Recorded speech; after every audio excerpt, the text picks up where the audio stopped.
Good afternoon. Let's get straight into our word study today. I want to start off our study by turning to Hebrews chapter 1, and I'm going to read verse 1 there. In the past, God spoke to our forefathers through the prophets at many times and in various ways. But in these last days, he has spoken to us by his Son, whom he appointed heir of all things, and through whom he made the universe. The Son is the radiance of God's glory and the exact representation of his being, sustaining all things by his powerful word. Here we read very clearly that the Father in the past has spoken to us through his prophets. Whenever there was questions asked, the Father spoke through the prophets. But in these last days, he's going to speak to us through his Son. Then he says this about his Son, that his Son is the creator. And not only is he the creator, but he is the sustainer of all things by the power of his word. Now, in the world we are living in, it seems as if nature is rebelling. Things are going wrong. People talk about the fact that Mother Nature is reacting against the way in which we've treated her. But yet I find that God is the creator, not Mother Nature. She's not in control. God is in control, and he sustains everything by the breath of his powerful word. I want you to notice something very interesting, and I want to take you to Genesis chapter 6.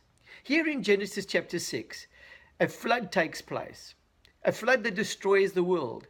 But before this flood takes place, we find this recording in Genesis chapter 6, and I want you to see there with me from verse 3. The Lord said, "My spirit will not contend with man forever. He is mortal." It's interesting, right here God says, I'm not going to tolerate man's sinfulness forever. He is mortal. That means that we are creation, not creator. We are sustained by his breath. We are not sustained by our own breath. And I want you to notice the importance of this as we approach Daniel chapter 5 again. Here we see that Belshazzar is concerned. We read there, his face turned pale, and he was so frightened that his knees knocked together and his legs gave way. This seems to be the experience of people walking on planet Earth. They wonder what's going on. And then what do? They call in their wise men, they call in their scientists, they call in people like Charles Darwin, and they say, yes, Mother Nature is rebelling against the way in which we've treated her. And yet, we ignore the fact that God is the creator. But I'm going to show you something. God steps forward here. He's challenging Belshazzar. The writing on the wall cannot be understood unless God gives the understanding. So when the wise men come to Belshazzar, they exclaim that they can't read the writing, and because they can't read it, they can't interpret it. Finally, this shouting and this cries of fear are heard by the queen mother, that is Nebuchadnezzar's wife. And she comes into his presence and she says to him, "Why are you so frightened?" He tells her, and then she says, "But there is a man in your kingdom whom your grandfather Nebuchadnezzar made chief of all the magicians and the wise men. Why don't you consult with him?" He does this. He brings in Daniel. Daniel comes into his presence. He mentions to Daniel, "Are you one of the exiles?" Almost as if trying to show that he's the boss and Daniel is the servant. Then he says to Daniel, "If you can read the writing on this wall, and if you can interpret it to me, I will take you from this position of slave, and I'll make you the third greatest in the kingdom." It's interesting here that he's trying to bribe Daniel, he's trying to influence Daniel. But I want you to notice Daniel's reaction. When Daniel is brought before the king, he answers the king in verse 17. We read this: "You may keep your gifts for yourself and give your rewards to someone else. Nevertheless, I will read the writing for the king and tell him what it means."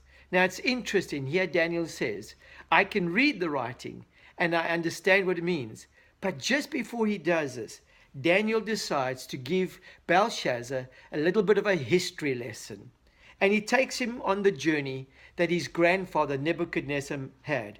And he says there in verse 18, O king, the Most High God gave your father Nebuchadnezzar sovereignty and greatness and glory and splendor. I want you to notice what Daniel is doing here.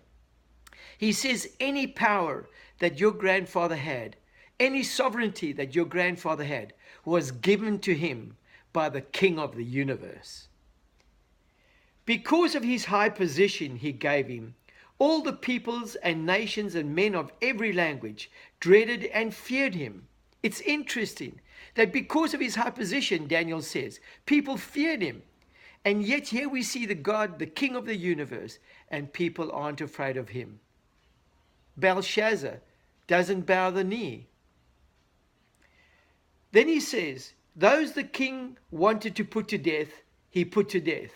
Those he wanted to spare, he spared. Those he wanted to promote, he promoted. And those he wanted to humble, he humbled. Here Daniel exclaims that God's sovereignty is over all mankind, even over kings, and God does with them as he pleases. But then he says this, but when his heart, your grandfather's heart, became arrogant and hardened with pride, he was disposed from his royal throne and stripped of his glory. He was driven away from people and given the mind of an animal. He lived with the wild donkeys and ate grass like cattle, and his body was drenched with the dew of heaven, until he acknowledged that the Most High God is sovereign over the kingdoms of men and sets over them anyone he wishes. Do you see what Daniel's doing here? He's making Belshazzar aware that his excuse for doing what he has done, for challenging God, there is no excuse. History has taught him something else in the way in which he should have approached God. But you, his son, O Belshazzar, verse 22, have not humbled yourself, though you knew all this. Instead, you have set yourself up against the Lord of heaven. You had the goblets from his temple brought to you, and you and your nobles and wives and your concubines drank wine from them. You praise the gods of silver, of gold, of bronze, iron, wood, and stone, which cannot see or hear or understand.